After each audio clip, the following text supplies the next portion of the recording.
My next guest came as a listener request, and we are so excited to have her on the podcast today.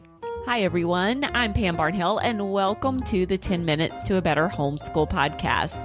I help homeschoolers create doable systems, beat burnout, and bring more joy to their homeschool day. And I'm so happy that you're here with me today.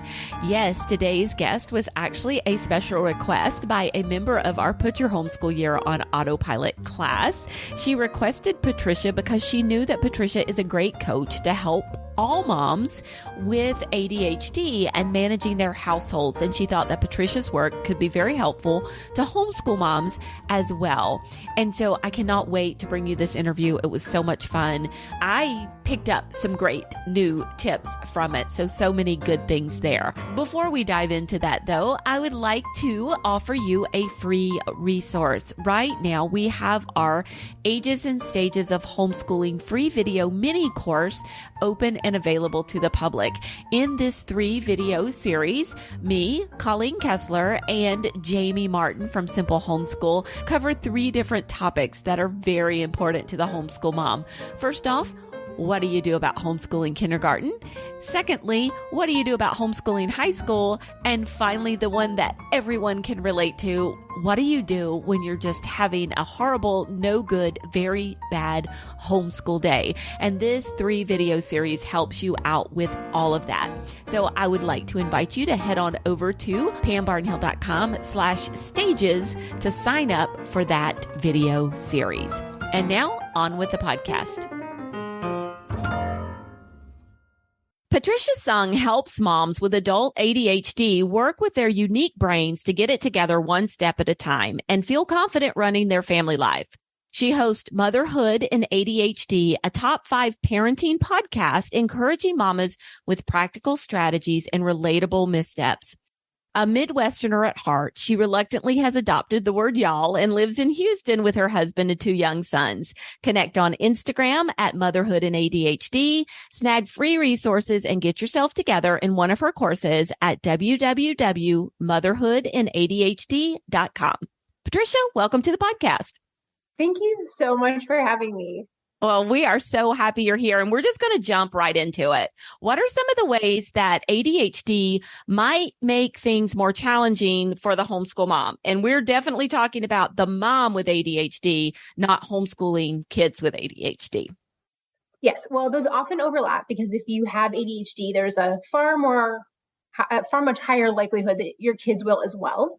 But ADHD flavors everything that you do, everything that you are. I like to call it like a filter on your life. If you think of a picture, you put the filter on and it changes everything into a slightly different color. So it doesn't change the photo, but it changes the way that everything is seen. So in my community, I would say generally speaking, the biggest challenge that I hear is for homeschool moms is just having that like a lack of a rhythm. So I use the word rhythm because it sounds better than routine. It doesn't sound so confining, but having that rhythm to your day, when you don't have a rhythm, it feels very out of control and that your day is happening to you instead of you choosing how you want your day to happen. So I would say that's the biggest obstacle. But I mean, like I said, it flavors everything. So you'll see that throughout your entire life in every aspect. I love the use of the word rhythm, and you totally described how I feel when my day, like that's what I need. I need some kind of pattern or sameness to my day. And when I don't have that, I feel like I'm going off the rails. And, I don't consider myself somebody who, I have never been diagnosed with ADHD. I don't consider myself as somebody who has it. But yes, that feeling of if I don't have a rhythm, I feel like my day is going to go crazy. So I could see how that would be so important to anybody. So how do we do that? How do we make sure that we can prioritize getting the most important things done and having that rhythm to our day? So I like to start with a brain dump. When you have a busy brain or you just feel very overwhelmed by what's going on, is dumping everything that's on your mind, whether it's paper or a list on your phone, it doesn't matter how you do it, but getting all the chaos weighing you down out of your brain and onto either paper or digital form. And then you can begin to sort it from there. So when you have the big picture and say it's like a puzzle. You dump out all the puzzle pieces and there's stuff everywhere. When you have it all laying out in front of you, you can start to sort it and see this is more important than this. You can start to compare the different pieces, because usually when we haven't prioritized, everything feels important. And we use this whack-a-mole mentality of like, well, this popped up, I knock it out. This popped up, I knock it out. And we're just doing things as the day happens, in, how the day is controlling us instead of the other way around. So when you have it all in front of you, you can start sorting it into piles and seeing truly what is urgent and what is important and what really matters today, instead of everything flying around your head like a bunch of mosquitoes and you can't really catch anyone in particular.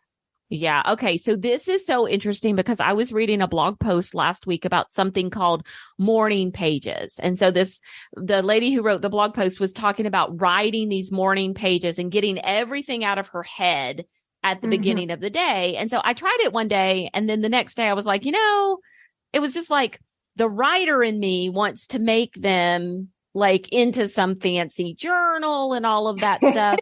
So I was thinking about it this morning. I was thinking, the concept of the idea of morning pages is a great one, getting all of the things out of your head before you start your workday. Maybe I just need to do a brain dump. So are you talking about doing a brain dump daily? I do a brain dump anytime I'm feeling overwhelmed. That could be at the start of my day. It could be I can't fall asleep and there's too much running around in my head. It could be partway through the day where I'm feeling overwhelmed. That is one of my go-to tools to lower the overwhelm. I mean, besides, getting outside and some fresh air, I think that and dumping all the chaos from my brain on a piece of paper are the two quickest ways that I can create more stability from the chaos. I love that. Okay. So do you have like a brain dump notebook? Do you just do it on a random piece of paper and after you sort, you throw it away? I mean, everyone's different. It depends on what works for you. For me, I keep a bullet journal, but I don't make it's not a fancy bullet journal. Like I went through that phase of all the stickers and the stencil. No, my bullet journal is literally one notebook where I keep everything in one place and I will brain dump in there. But if I don't have that with me, a regular piece of paper is fine too. They just tend to wander off and get shoved under other things under the kitchen table. So I do my best to keep them all in the journal if I can. Okay. Love it. Love it. Okay. So when we're talking about homeschool planning, what can a mom with ADHD do to successfully kind of get their plan together for the year and then carry it out? So, this is a struggle because for us, time runs basically in two forms, now and not now. So thinking about not now, whether that's a week from now, a month from now, a year from now, they all feel not now. So we tend to struggle with understanding the passage of time we just don't have that innate ability. Like just how some people can't tell like north, south, east, west, and they get lost all the time. I equate it to that where I just don't know how much time has passed and I don't know how long something takes. My guess will always be incorrect. My husband reminds me daily that my time estimations are not correct. So when you're thinking about the whole year, that can be really overwhelming. So while you want to have some goals for the whole year, for people with ADHD, I don't recommend planning a whole year because it's totally unrealistic. And chances are that when you get about 2 months out, your plan will look nothing like what you had started with. So my general rule is give yourself a rough outline for the year of, very general. Where do you want to end up? What are the subjects you want to cover? What are the topics you want to work on? What are the skills that you want your child to have? But really work in smaller planning blocks. Really limit yourself at probably about 2 months would be the most I would recommend. I've toyed with all different lengths of time in planning. And I find that pretty much after 2 months, the plan is totally wrong. So I try to keep it in a month, maybe 6 to 8 weeks tops. But really it's like, what's going on this month? And what do I know I want to happen next month? And then after that is too far out for our brains to realistically plan for, because we do tend to be either over planners or no planners. I don't call them under planners. I call them no planners. Okay. So on one spectrum or the other. over planners are no planners. You know, I know this is one thing that people struggle with a lot is the over planning idea. And actually it's something I struggle with, and I'm okay with it because I enjoy the process of planning. But I think that there are some people out there who feel really guilty about the fact that they've over planned. So are you got any tips for helping moms who feel that way? Yeah. So to start out, ADHD is like a walking oxymoron. Like not a moron, an oxymoron. You know, if you think about, you know, you learn in school, like, oh, that's a huge shrimp. Well, how does something be huge and shrimpy at the same time? Like we're always opposites and constantly contradicting ourselves where we think, how can I be so terrible at this? What's wrong with me that I can't do this simple task, but I can do this really complicated task? Or I know what to do, but I don't know how to start. Or I started it and then I got stuck and now I can't figure out how to get past the stuck part. So knowing that is part of how you were made and how you function gives yourself a lot more grace to know, okay, this is going to be something that I struggle with. Now, if you're an over planner, generally speaking, I say plan everything to be twice as long as you think it's going to take. So if you think, oh, cool, I could do this in 5 minutes, that's definitely at least a 10-minute task or a 15-minute task.